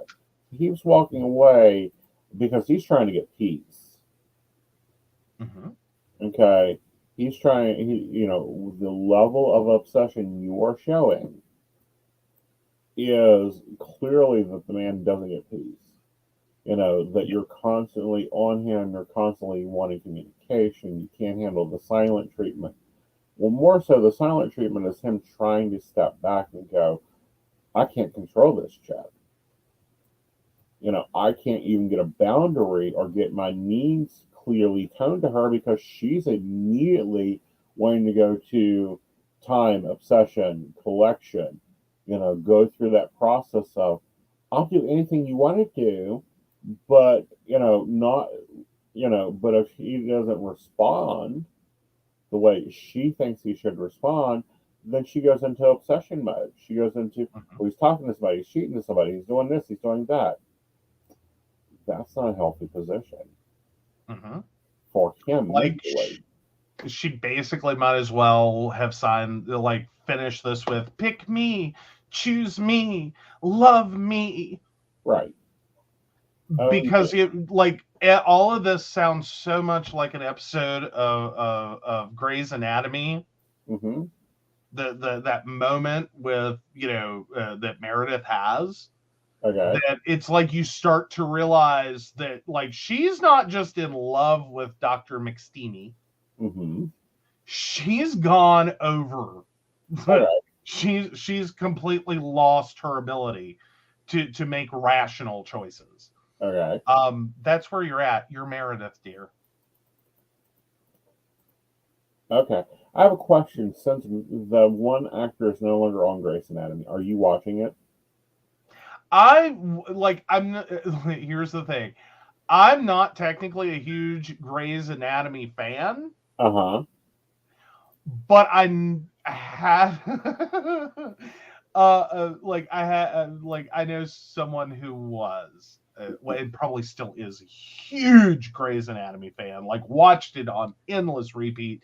You could not visit them that they were not watching Grey's Anatomy. Wow.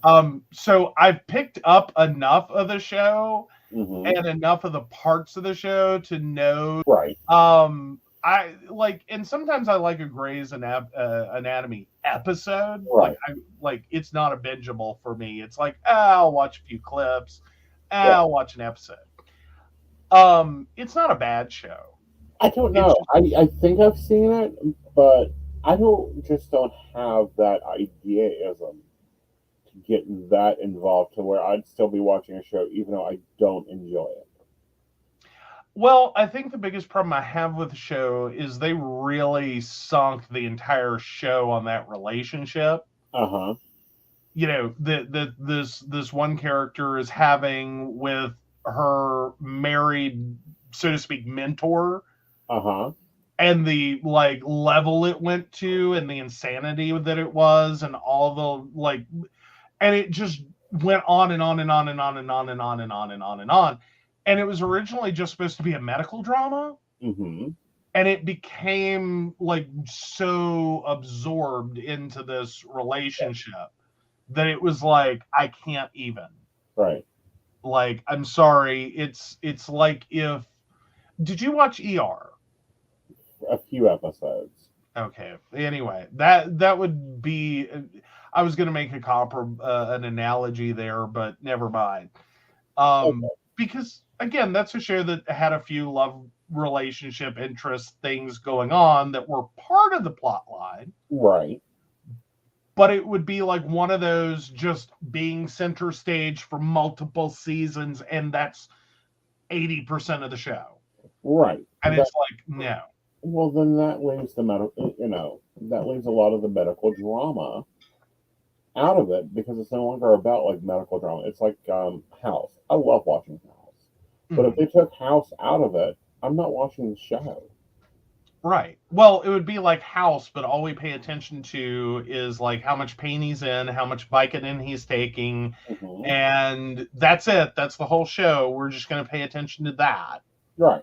And then it's like, oh yeah, you have a case to work on, and like 2 minutes of the episode is him figuring out what's wrong with them. No, thank you. And That's it's like, not House. yeah, no, that's not House. That's not the show people signed up for. Right. And that's kind of where I think Grey's Anatomy came Mm-hmm. in at, is that I think it was going to be a very good medical show. Right. And then somewhere along the line, they turned it into a soap opera about her love life. Right. Which, understandably, because it was a giant obsessive compulsive disaster, Mm-hmm. of trying to be with someone who's already in a relationship that doesn't want to leave the relationship, Right. and you're trying to do everything in the world, and your whole emotional stability hinges Mm-hmm. on whether or not. Mm-hmm. And I'm going to ask the viewers: Are you Are you still watching Grey's Anatomy? There you go. Because good Lord, I think they finally got off the plot line. Well, they removed the character. Like she left. Oh no. Yeah. No. Yeah.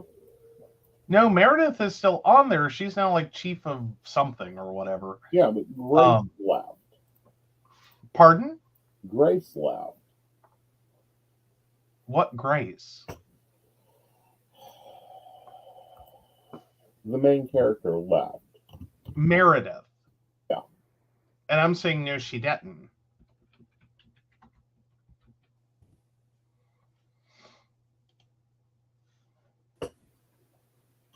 Like, yeah, Meredith Grey is still there.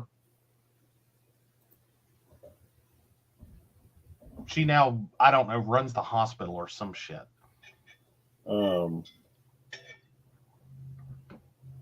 Like, that's how long this show's been on the air. It actually makes feasible, reasonable sense. Right. Though a little weird that she's now in charge. Here you go. And I think this show's been on for too long. 20 seasons. Yeah, I know. 20 years of Grey's Anatomy. Like, god damn, guys. Well, excuse me. Well, is it seriously 03 that shit started? Yeah. No, 05. So 18 years. The show is old enough to vote. Right. Like, and most of it was a damn soap opera. Right. Here you go. That's what's being reported. Okay. Or maybe she has finally just... Variety confirmed in March 2023 that Grey's Anatomy was renewed for a 20th season by ABC. The magazine also reported Meg Morenis, who is an executive producer on Grey's Anatomy, will replace the series' previous showrunner, Krista Vernoff, after Vernoff's exit at the end of season 29.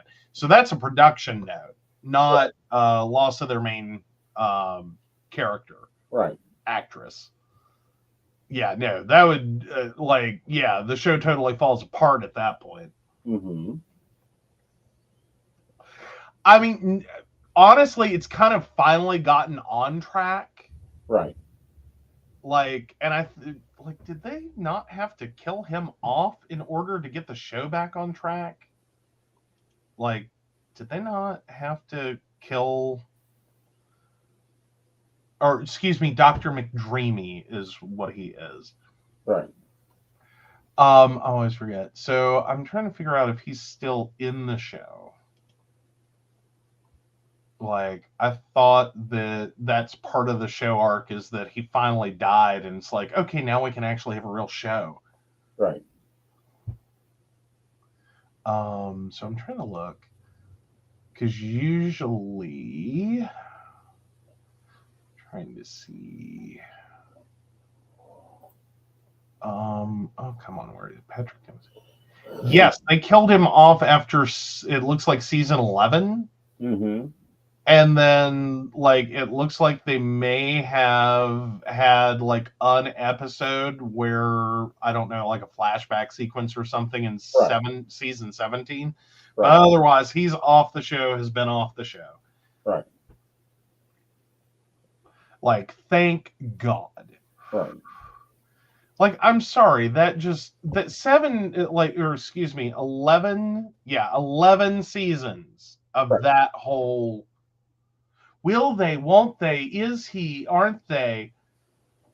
There it is. It's a damn soap opera.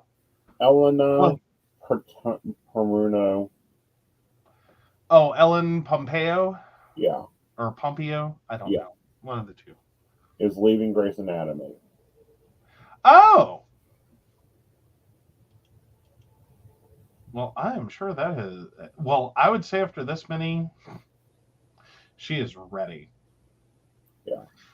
Oh, okay. So, no. Well, in January 2018, she renewed her contract for 2 more seasons. So, yeah. So that was probably her last renewal, and she went, okay, it's been 20 years. Yeah. I'm done. There you go.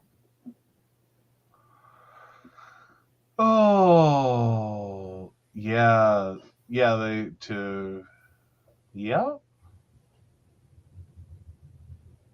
Okay, so yes, so star Ellen Pompeo's Meredith Grey said goodbye to Grey Sloan Memorial for her family's move to Boston in the season 19 winter premiere, I'll Follow the Sun, and that was February 23rd of this year. Right. So, yeah. Oh, thank God. Right. I'm sorry, it's just one of those shows like, I've watched too much of it, mostly as a hostage. And I'm not saying it doesn't have its moments, that it's not funny, that it's not whatever. But if like it's rare that I'm like, you know what my day needs? Some Grey's Anatomy. No, I'm more likely to say, you know what my day needs? If I'm in the mood for medical dramas, I prefer like what is it? Like, for fuck's sake, I will watch a Klinger-based episode of MASH before I'll watch Grey's Anatomy. I like Klinger-based episodes of MASH. They're interesting.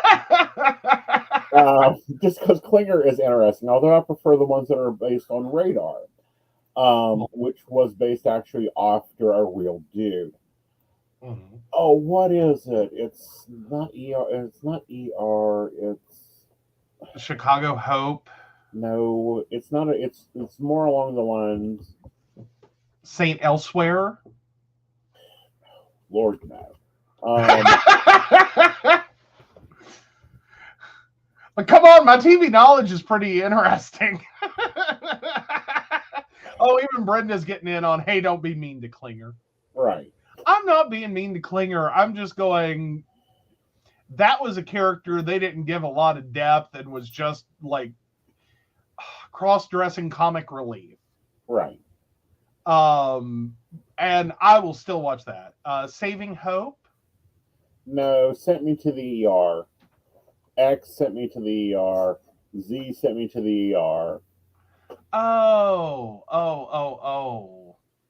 If I'm in the medical drama, that's what I'm watching. Yeah, that sounds like TLC. It is. And it's funny, and it's interesting to watch some of the weird shit that happens. And then the other one is, the coroner, the autopsies. Oh, yeah. There's a few of those. Yeah. The Forensic Files. No, it's not Forensic Files. That I don't like. I like Forensic Files. I don't like 48. This is Dr. Somebody Another. Oh, I don't. I know it's one of the shows I've banned from Sleepy Time. Yeah.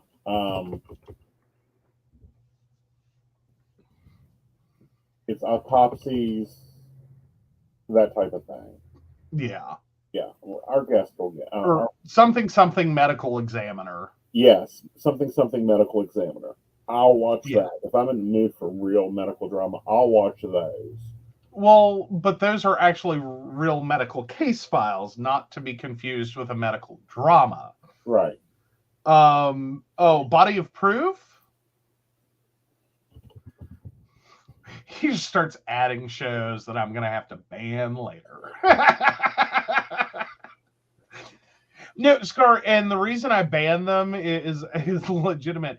He has to have the TV on when he sleeps. Yep. I have this weird thing where if the TV is on, sometimes that starts influencing the dreams that I'm having.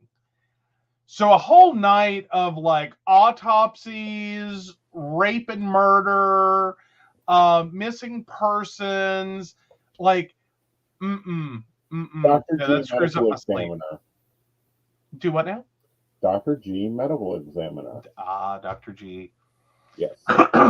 I learned so much from her. She's so entertaining. Oh, so yeah, I watch Alone a lot to go to sleep. Interesting. I'll have to check that out. Yeah. Right now, I'm on a bandwagon of true crime solved shows. Mm-hmm. Missing people, that type of thing. I was And it was solved 22 years later, 40 years later. Yeah. Yeah, I know. Your YouTube has been throwing those at you like... Hey, it's better than the Muslim stuff that was coming up forever. Oh, God. Like, I'm well prepped for the Eastern markets. I understand the whole negotiational process and all the things that go into the marriage. And it's not and let's point out, this is not anything against Islam. This is not anything against Muslim people. It's just his YouTube algorithm got obsessed. Yeah. And it's like, you're going to learn everything there is to know. Mm-hmm. You're going to see every show that has ever been done. Mm-hmm. Like and especially this one Discovery Channel, I think it was Discovery Channel, episode of that just, oh my God, it kept coming on. Right. And it was like, could you stop? Like, it's nothing against anyone. It was just like, if I watch this one more time, that and Russian oligarchs. Yes, I am well versed in the Russian oligarch. Like the entire history of the Russian royal families, all of it. That kept, like, it sat there and alternated for a while between the two, just as hard as it could go. Yeah. Like, you're gonna watch this daily. Yeah. And it was like, oh my God, we got to find something else, some way else for you to watch what you want to watch, because I can't take it. Right. You know, and I've reached my end on some things. Unsolved Mysteries, I've watched every episode, both the new and the old, to the point that I can predict them, and it's like, oh no, I'm not in the mood for it. Of course, when most of the bodies are in a damn lake somewhere. Well, and it's not even not even just the ability to predict them, but literally to the point that, like, you can mouth the words along to the episode. Yeah. And that was the last time that anyone saw her, and blah, blah, blah, blah, blah, blah, blah. Right. You know, so I've moved on past that. Thank goodness for YouTube. There are some nice new true crimes that has been very interesting, and I'm very happy with. Finally got rid of the one guy whose voice I couldn't stand. Like, I really didn't have a problem with his content. I just could not stand his voice. Well, and I think it was because if it's his voice, God help him. But I thought for a while he was using one of the text-to-speech converters. And like it was doing this weird intonation where every sentence ended on a question. Right. And it was just like, I don't know if that's a real human voice or if that's just really bad text to speech. Right. But it was like a real human voice. He was Finnish, speaking English, so of course he's questioning if he's saying it right. But he's the one that also done the explored apartments that have been locked since, the Second World War. Like, they're just now getting to where they're going through some houses that haven't been touched. Yeah. Oh, so those are some warped true stories for you to follow up on. Oh, so Alone is on Hulu. Okay. Get to watch people trying to survive alone in the wilderness. Interesting. Okay. I've watched some content providers that have done that. And I really wish they'd produce more episodes of Naked and Afraid. That's interesting for me to fall asleep to. Yeah, that's another show that I just... Yeah. And this sounds bad, but it's like, remove the blurs and I'll show up. But otherwise, you're just sitting there with like a censor ban tease. Right. It's like, move it over to HBO and fucking do the show. Right. Like, or don't. Right. That's where I'm at. Yeah. Like, if you're going to do reality television with me, then I, remove the censor bars. Right. Well, and put it over on, Skinamax or whatever. Right. Well, see, and my thing with it, and my thing has been with my problem with TV, is that my class of television is no longer available. Okay. Like, there are no really good sitcoms right now. No. I watch the tube when I want to either A, learn something, B, escape, and there's no escapism anymore to television because most of the programming, and this is why we also don't have cable, is reality-based TV, and it's like, I don't, I see the Kardashians' life every day, all the time. Mhm. There is no like MASH or Friends or really dramatical, well-performed art form that you can just get lost in. I think there are, but I think that as like the general global populations moved away from like standard broadcast television, Right. that's now all been developed for streaming. Mm-hmm. Like, and there are some really good shows that are coming out. But it's not really quite the same. Like the Right. sitcom era, like because sitcom situational comedy, Right. no, like we killed that. Like that Mhm. was a horse that we beat to death between I don't know, the 60s and the year like 2005. Right. Like we binged for decades on sitcoms Right. to the point that most people can't even handle watching one. See, and I can sit there and get lost in them. Like old episodes of Ellen, Mm-hmm. I'm there. Friends, I'm there. No, Now, no, Eureka, another one that was really good that I would that's like a good one. I would like to see more of. Like I think that would have been great. SG Stargate Universe, they need Yeah. to pick that up. By now, he should have already covered that gap, and let's see what really happens. Well, but here's the thing. Like Stargate had so many seasons. I think we Uh-huh. were all done with. Like it was the one time sci-fi held on to a show Mm-hmm. because like now granted sci-fi is not as bad as ABC. Mm-hmm. Though sometimes it's worse. Right. But sci-fi has this bad thing of making a show a hit with their Right. viewers Right. and then realizing the production costs are too damn high. Mm-hmm. Because sci-fi has always been too cheap to make good television. True. Because every time they do it, they screw it up. Yeah, Oh Stargate no, I Universe was don't awesome. I was so like. pissed at them when they pulled an ABC. Well, yeah, a little bit. Well, they didn't quite pull an ABC exactly.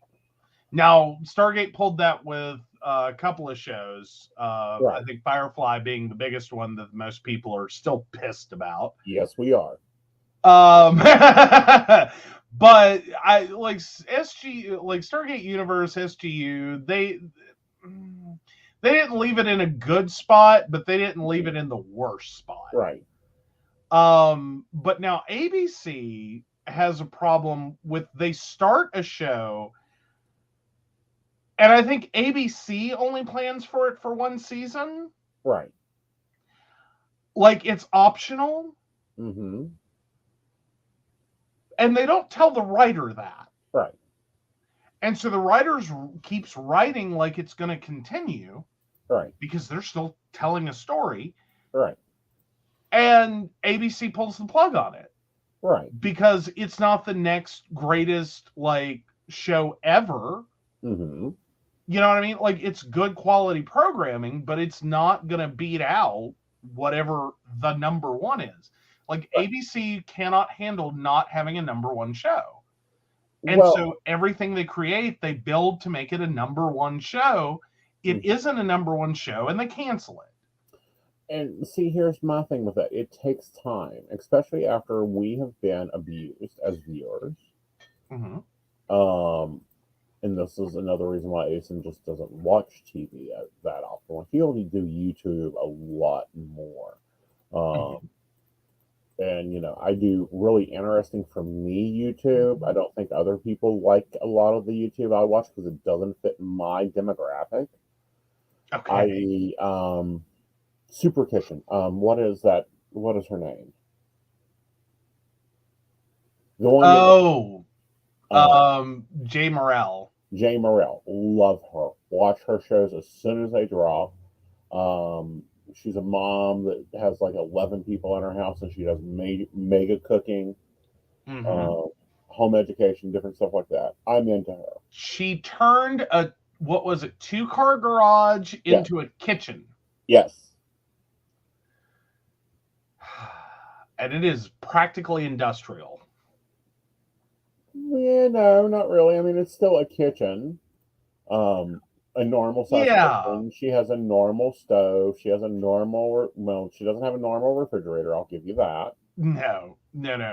Well, and even the stove is borderline a commercial stove. Right, but it's gorgeous. And watching that process and watching her, and hearing, how they've done this, because her husband's an electrician, she was a nurse, and then she started a homeschooling business and sold it. I like watching her.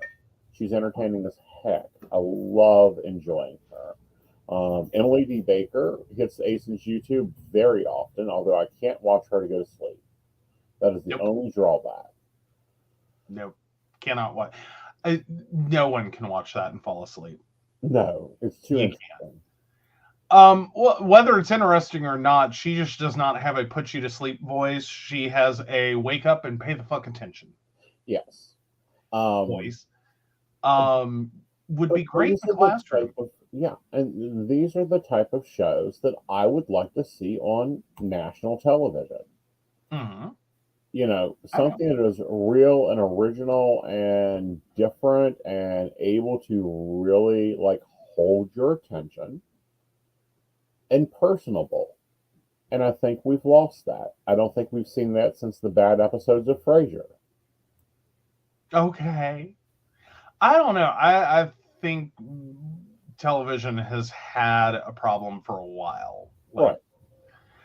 I think it's getting better, especially, and I will give total credit to streaming services for reinvigorating the television format.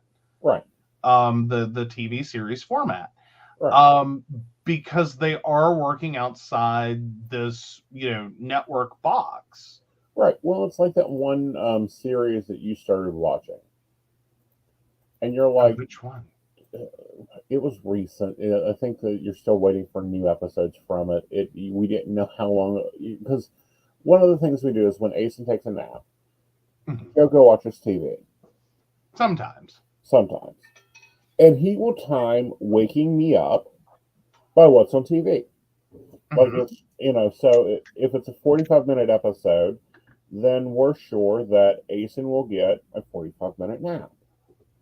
Well, more to the point is if you lay down for like an hour, I will typically try to pick something that's either an hour or set an alarm.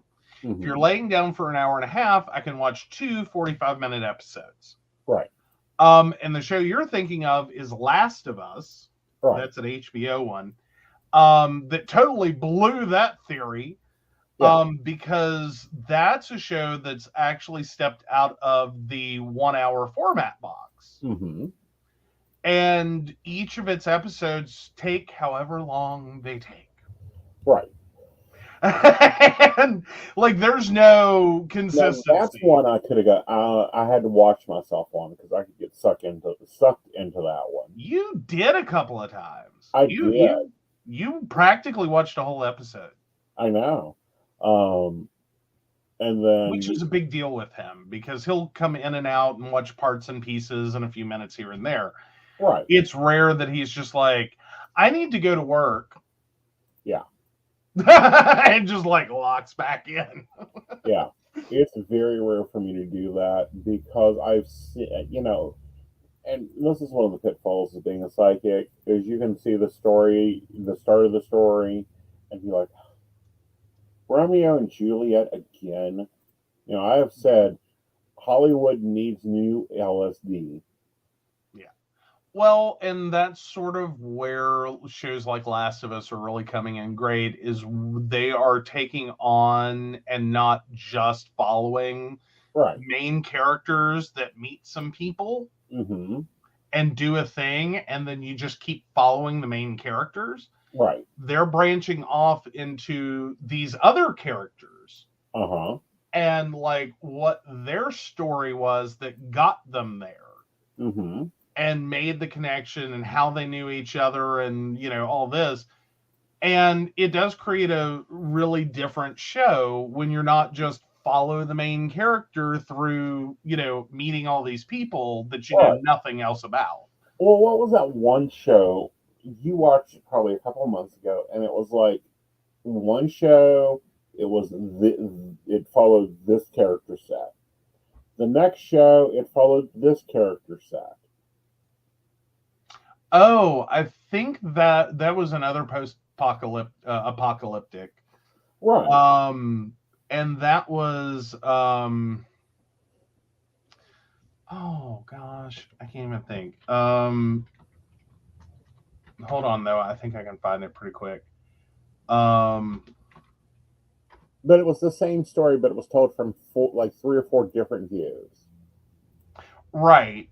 Yeah, that one was oh gosh, where is it?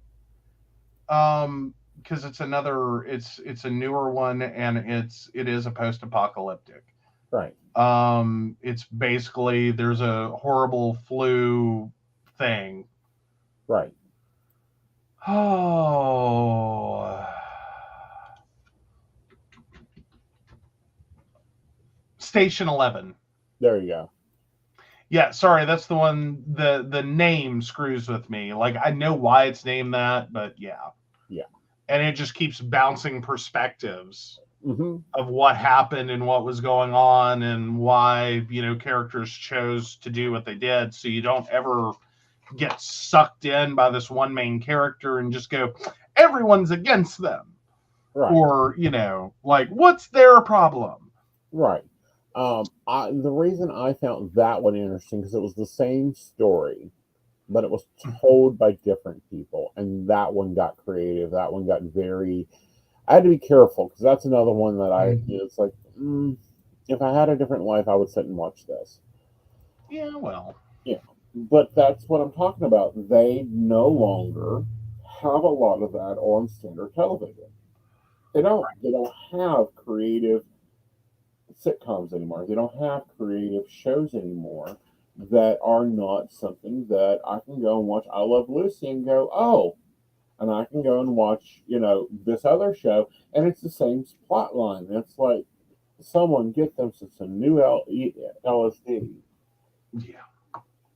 Well, that's sort of what they've done. And really, I think that started, me personally, I think that started with Do Androids Dream excuse me, I think it started with Electric Sheep. I think that's the show.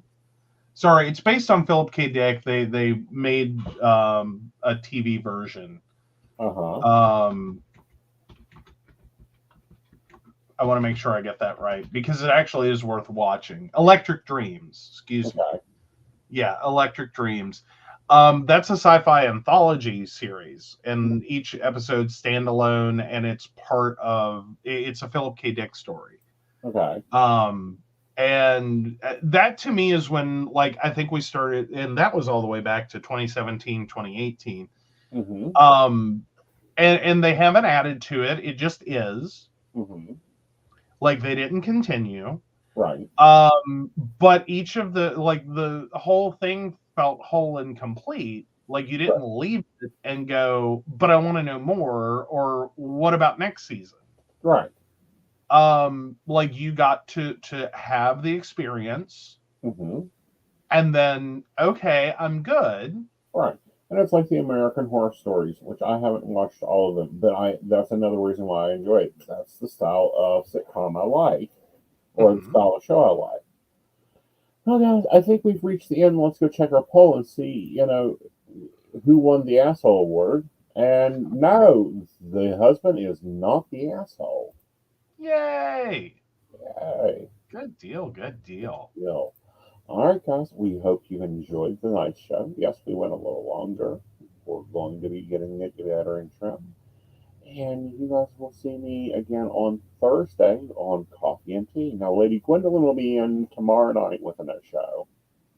Yeah, with she has Divination Night for this Wednesday and next Wednesday. Yes. And then Divination Night ends. We know you're sad because there really is a great opportunity to see some different readers and different divination styles and really dig into those and the people that do them. Right. But yeah, so there's 2 more of those. Right.